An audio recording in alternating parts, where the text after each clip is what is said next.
Hello.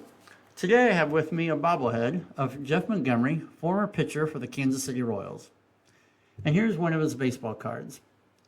And the question is this bobblehead a good representation of the actual Jeff Montgomery?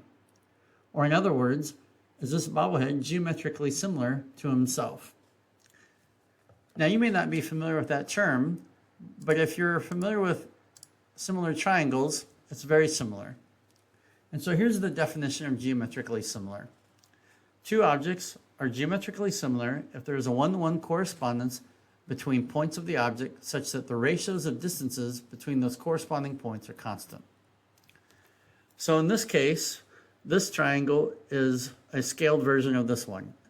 In other words, every distance is twice the other. So for example, b divided by little b is equal to 2, which is the same ratio as big C divided by little c and big A divided by little a. And it doesn't have to be just side lengths. I could pick some other distance. For instance, maybe I take the midpoint of this and then draw that distance there, and I'll call that capital L. Take the same midpoint here, draw that distance there, call that little l. And since these are similar triangles, then that ratio is also going to be 2. So what we're really asking is this bobblehead a scaled version of the actual Jeff Montgomery? Now, if you think about what bobbleheads are like, you probably don't need a lot of math to figure that out, but that's something that we'll work on in the exercises. But let's say a little bit more about geometrically similarity before we move on. And one thing we can look at is areas.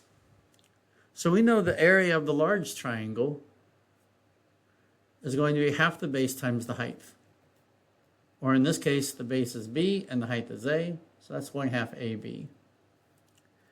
And if I look at the area of the small triangle, it's the same formula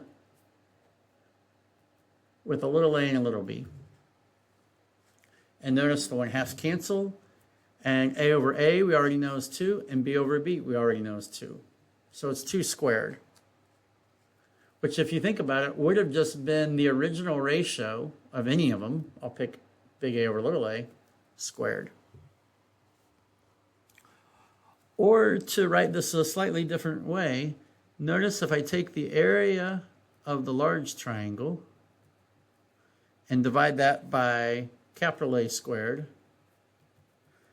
and then move the area of the small triangle to the numerator of the other side, and then divide that by, or a little a squared, which is already there, then notice I'm getting a constant.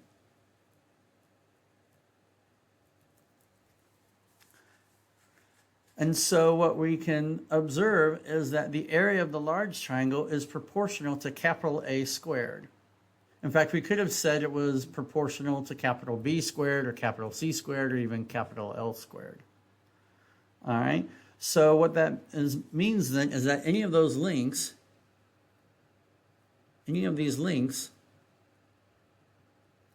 could be considered what we're going to call a characteristic dimension.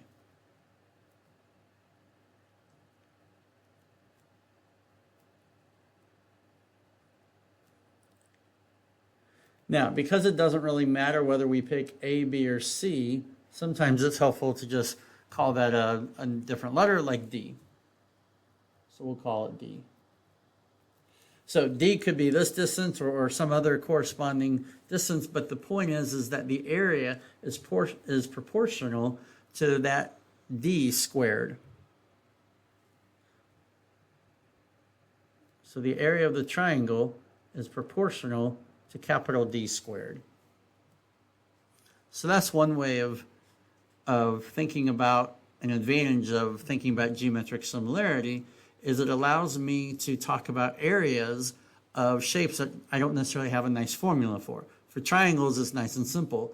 But what if I wanted to have the area of my hand, and I could use the characteristic dimension, maybe the length of my finger. If my hand is geometrically similar to smaller and bigger hands, all right, which may or may not be true, but if it is true, if I can find that proportionality constant, then all I would need to know is the length of corresponding fingers, and we could calculate corresponding areas. So this idea of geometric similarity allows us to expand our geometric options without needing complicated formulas. So notice what this means is that we can say the area of the triangle is equal to some constant times d squared. And so in general then, the area of any shape is going to be proportional to d squared for a characteristic dimension d. So if we're talking about hands or leaves of a tree or something else, once I have that distance d, then the area is going to be proportional to d squared. And the thing I will emphasize is d is a distance here, because if you think about it, that's like a one-dimensional measurement, and area is a two-dimensional measurement, and so that's why we're squaring. So we can expand this to even things like surface area of a three-dimensional object is also proportional to some characteristic dimension squared, and volume is proportional to that dimension cubed. So in the case of Jeff Montgomery, if we could figure out that proportionality constant for volume, I could take a characteristic dimension like his height, cube it, and then multiply that by that constant, and I would have his volume. And whether I did that for the bobblehead or the actual person, it should be a scaled version if they're actually geometrically similar. So that's the basics of it. We'll look at an example in the next video. So we'll see you there.